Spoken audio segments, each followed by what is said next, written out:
I'm 81 years old. I wake up most mornings surprised I'm still here, and not always in a good way. There's a quiet to the house now that feels heavier than silence should.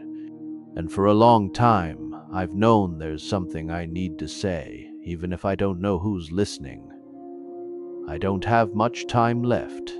I can feel that in my body, in the way my hands shake when I button my shirt, in how stares have turned into negotiations. When you get to this age, you stop planning far ahead. You think in smaller pieces, meals, days, maybe one more season. What I didn't expect was how loud the past would become when everything else finally got quiet. I used to believe I was doing things right. I wasn't reckless. I didn't ruin my life in any dramatic way. I showed up to work. I paid bills. I kept my promises, at least the ones that were written down. From the outside, it probably looked fine, solid, even. But that's the problem with time. It doesn't shout when you're losing it.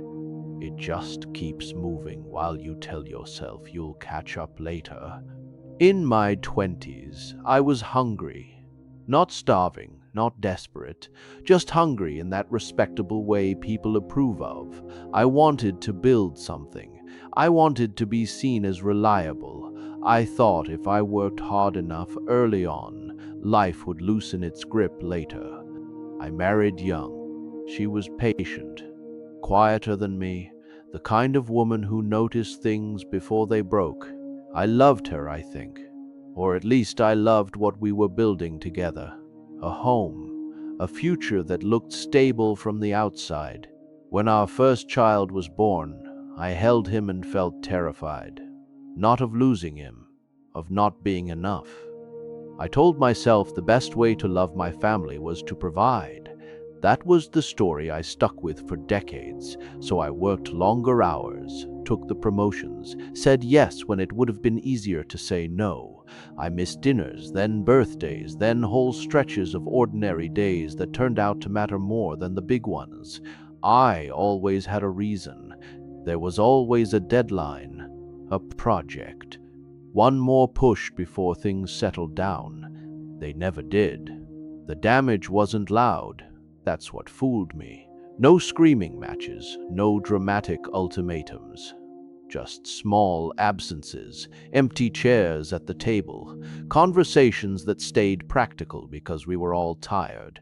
My wife stopped asking when I'd be home. She learned the shape of my schedule better than I did. We became efficient together, partners in logistics instead of people sharing a life. I noticed it, but I told myself it was temporary. Everything was temporary back then. The kids grew up while I was busy earning their future. I know the years by photos more than memories. School plays I couldn't attend, games I meant to watch but listened to on the radio while driving home late. They learned not to expect me. That part hurts to admit. Children are good at adjusting. They adjust right around you if you're not careful. By the time I realized something was off, it already felt normal. We lived in the same house but in different rhythms. I thought stability was the same as closeness. I was wrong. The turning point didn't come with fireworks. It came with a phone call from the doctor. My wife had been tired for months, but we both brushed it off. Life was busy. We were getting older. That was the explanation. Cancer doesn't care about your explanations. I sat in plastic chairs and listened to words I didn't fully understand, nodding like comprehension might change the outcome. I told myself we'd handle it. We always did. She didn't get angry. That's the part that still follows me around. She was calm, almost relieved to finally put a name to what she was feeling. During those months, I was home more than I'd been in years. Too late, but I was there. I learned how she took her tea, how she slept facing the window, how much she noticed even when she said nothing. One night, not long before the end, she said she wished we'd had more ordinary days together. Not trips, not achievements, just days. I didn't know what to say.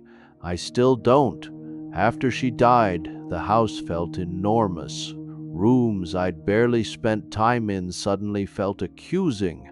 I wandered through them like a guest who'd overstayed his welcome. The kids came by at first. They were kind, polite. They had their own lives, and I encouraged that, the same way I always had. I told myself independence was healthy. But visits got shorter, then less frequent. Not because of anger, just distance. Emotional distance is harder to argue with than conflict. There's nothing to fix if no one's fighting. Now I see them on holidays. We talk about weather, work, their children. I smile at the right moments. I tell myself this is how things go. At night, though, I replay moments I dismissed as unimportant. A question my wife asked while I was half listening. A child waiting at the door. Coat on, watching the driveway. I thought there would be more time. That thought shows up in everything I regret. I assumed relationships were sturdy by default, that love could survive neglect if intentions were good. I was wrong about that too. Success came, in its way, titles, savings, a retirement that looks comfortable on paper. None of it knows my name. None of it sits with me when the evenings stretch too long. People talk about loneliness like it's about being alone. It's not. It's about being unseen. I was unseen for years and didn't notice because I was busy being useful. Now I have all the time I wanted and no one to give it to in the way that counts. If you're listening to this, I'm not trying to scare you or teach you anything. I don't believe in neat lessons at this age. Life doesn't tie itself up like that. I just want you to know that delay is a decision. Quiet ones, but permanent. Love doesn't disappear all at once. It fades while you're confident it'll wait. I love my wife. I love my children. That's true, but love needs presence, not just intention. I learned that too late. I don't hate my life. I'm grateful for parts of it, but gratitude and sorrow can live in the same room. They do for me. These days, I sit by the window a lot. I watch people walk past, heading somewhere, assuming they'll get back to what matters later. I hope they're right. This meant something to you. I'm glad. That's all I needed to say.